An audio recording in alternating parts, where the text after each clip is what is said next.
That long? right after Christmas, yeah. Wow. Went down and had the real big thing up in your brain. Yeah, we were both shocked. Once I give You got your- Okay, go ahead and open it again. Okay, I'll go ahead and call this meeting to order. May we have a roll call, please, Karen? Okay, roll call, Commissioner, Corby Chappelle, Here? Commissioner Sally Cohen, Here. Commissioner Becky J, Here, Commissioner Jose Alvarez, Here. Commissioner Alex Frostovich. Here. And we have a new Commissioner, George here, who was just appointed in January, however, he had a previous engagement and couldn't make it tonight, he will be at the next meeting. Right. All right, did everybody have looked at the minutes for the regular meeting of November 7th? And we also had the work session with City Council on the 10th of January. And the work session with the Historic Preservation Commission on the 12th of December. If we have no corrections on either of those 3 minutes, we could have one motion to approve all three, I was told. Anybody have any changes they need to make? All right, I'll go ahead and accept the motion to amend or to approve those minutes then. I move we approve these minutes. I'll second. Reset. Hey, all those in favor? Aye. Aye. Opposed? Right, minutes are approved. Commissioner Alvarez, was that you that seconded? That was me. Oh, that was. All right, we could, I guess, move on to visitor public comments unless Ann had something to say. Hi, Ann. We could, I guess we should just move down to new business, Fred. Perfect. So I've been thinking about it and I would kind of like to show you just some of this stuff on Google Maps so we can kind of picture it. Since it's dark outside, we can't walk outside and look at this. Just normally, In about 3 months. yep. Hoping. At least it's not dark, it's 5:15. Or It 5:30. is pretty, I mean, it's nice and beautiful. So, okay. So anyways, what we're gonna be talking about tonight is infill standards, and just sort of continuing on from the historic preservation meeting or the meeting that you had with the Historic Preservation Commission. And just some of the stuff that was identified then. You'll remember that at that meeting, you folks in the Historic Preservation Commission directed me to consider sort of a third way to go about the standards, not the historic residential overlay and not the existing MUPC standards. And so I started really looking at that and trying to figure out, how do I navigate this? How does this actually work in a way that what can be done? Started looking at all sorts of various infill requirements, all sorts of standards all over the place. And what I came to the conclusion of is, for one, our standards in the downtown area probably needs tweaking just in general. And so that's one direction to go. The second direction that I also came to the conclusion of is our residential height limits probably should be tweaked a little bit too. And I think that will sort of get to this third way that we were talking about. But it's not really a third way, it will be more of like just tweaking the existing standards. And I'll sort of draw your attention to why some of those things probably should be based on existing development in downtown. So based on all of that, let me see if I can pull up a Google there. Oh, where is it?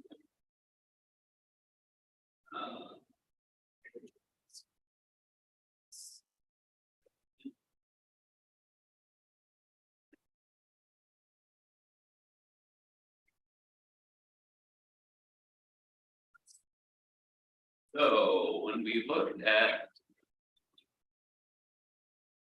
Independence and downtown, what I want you to notice, let's just look at downtown in particular here.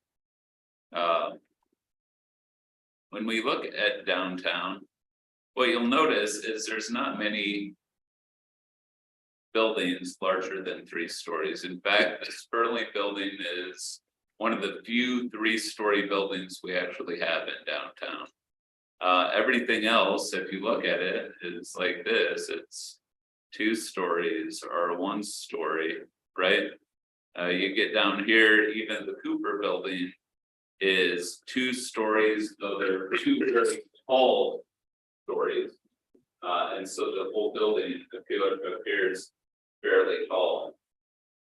You come down a little bit further, you can see there is a 3rd story here. But it's still within the 2-story sort of appearance of the Cooper building. Can you see that? And so that's one thing. And right now our downtown standards allow far more than 3 stories. We actually allow up to 55 feet in height, which could be a fairly sizable building if and I mean certain buildings like Station 203, the Skeletor, that building has been approved to be 55 feet in height. So that buildings like that are taller than what I think a lot of people would anticipate in downtown. But our underlying height limit is 45 feet, but still that would be quite taller than a building like this. Even this building, when I measured it, and I noted it in the staff report that it was like 41 feet, it's actually 38 feet to the parapet here. So just to give you a frame of reference, I did note a couple of other building heights in there as well. The hotel is probably 49 feet or for the scale. So 55 feet, especially in this part of downtown, is fairly tall. What you'll notice too, so I mean, just sort of looking at this, it is really a 2- and 3-story downtown right now, especially the main part of downtown. What I'll also have you notice, and I apologize to be going quick, is there's not a whole bunch of long buildings if you look at them from the street. I mean, the Sperling building is fairly long. I can't remember exactly what the dimension is, but you can see it's divided into storefronts, distinct storefronts, and you can tell that this was actually a distinct storefront at one point too, right here, right? Because you can see the same door arrangement that used to be right here. What you'll notice when you come down is most buildings have smaller distinct sections, right? Or the buildings themselves are fairly narrow. Most of these are under, I think I definitely did note it. They're less than 30 feet when it's north of C Street. Here, some of these buildings as on the west side of the street, they get slightly larger, but you can still see they're divided into distinct storefronts. That's an old picture. It is. That's Skippers. It is. Yeah. What I will notice is on the north side of the street, the building widths are much smaller. Like this is a narrow building, and this in particular is a very narrow building that's 30 feet wide, right? And so as we're looking at sites, just hypothetically, like the Winoker lot, which is much larger than even 100 feet, is 216 feet. Imagining somebody could potentially come into this spot in the future when that lot gets sold and development potentially comes in. That would be, if that were to be 55 feet and 216 feet long, that would be a massive building. A very massive building. And so really just sort of get a sense after really looking at it on the ground, it's like, whoa, hey, we got a couple of problems here potentially. One is the height and needing to potentially tweak the height limits. The other is trying to get a sense of the length of buildings and trying to break up the length of buildings in some way. I'll just note, it's pretty interesting that the longest portions continuous portions of the buildings that you see extend the length of the block, right? It's not found on the front of the block, it's found on the length of the block, and when you look at things like this, you can see even this, and it divides it into storefronts at a certain point. This building in particular does a nice job breaking up the length of the building to create a distinct segment back here. See that? Right? Again, making good sense. So that's basically what I was seeing downtown. Now, based on all of that stuff, what I would recommend. And potentially I could come over there and sit now, Karen, if you want to switch back. What I would recommend is some degree of a height limit. As it's facing the street. And I would recommend something potentially like 40 feet or 36 feet facing the street to sort of create that 3-story sort of feel in downtown, or the high 2-story feel in downtown, say 40 feet to a particular point, and any additional height beyond that to step it back a certain degree from the street, so it's less visible as you see it. We had talked about that with my experience in Langley. I asked folks, what is the tallest building in downtown? And no one had the right answer because they didn't actually see the top of the building in the street. Potentially, we could do something like that in downtown as well. So that's one bit of takeaway that I would recommend. Also, I mean, I think there's any number of tweaks that we could do too.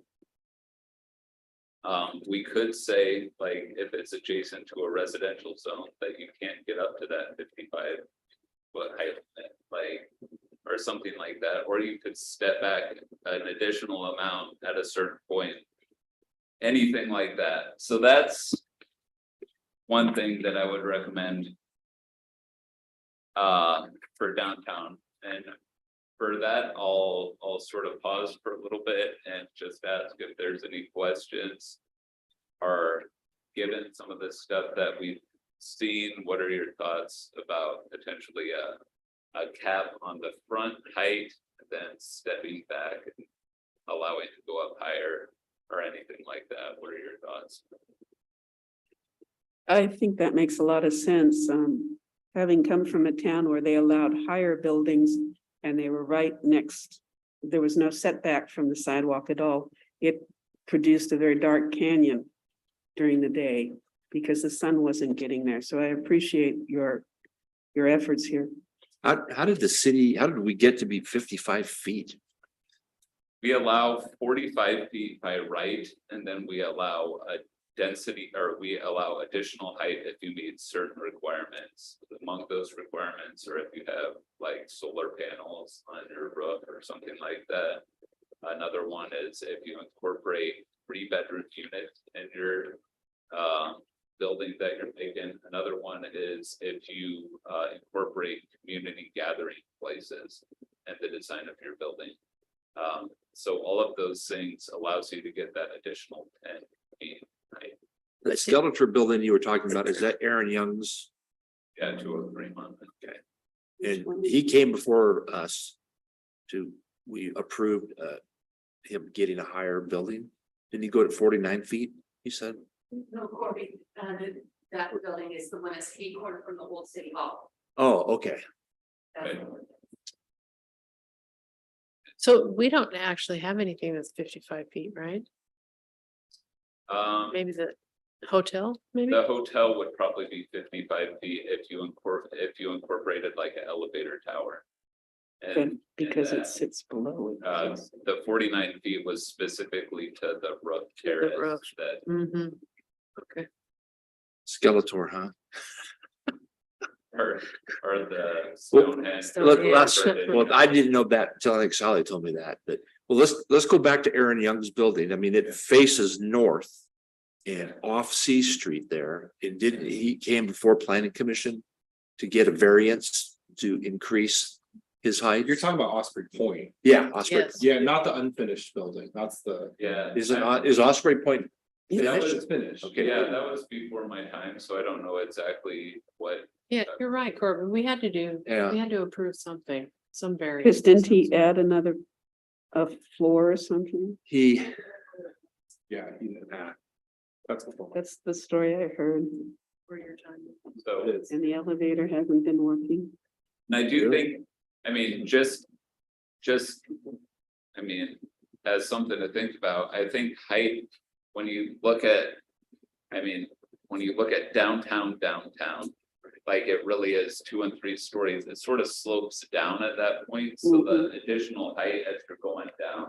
It Is doesn't, perhaps less important than the height sort of in the main core, sort of from Main Street, if that makes sense. it does. Because once it slopes down, we don't notice it so Right. much, Yeah. and So- it doesn't obscure things. so the project gonna go next door to Jennifer's house. How tall is that? It wasn't, well, that was only 2 stories, wasn't it? That's 2.5 stories, and that was specifically in a residential overlay zone, so that was the other. So if you remember, there's the downtown standards and then the residential overlay standards. And you folks, when we were talking, we're talking about a third way, and I would argue, after looking at it, perhaps we don't need a third way. I mean, maybe we do. What we probably need is a refined first way. Refined standards of the downtown area. I mean, I like that better than the third way, because the Yeah. third way just seems. Just adding another level of Complexity. complexity Mhm. to code that already feels pretty.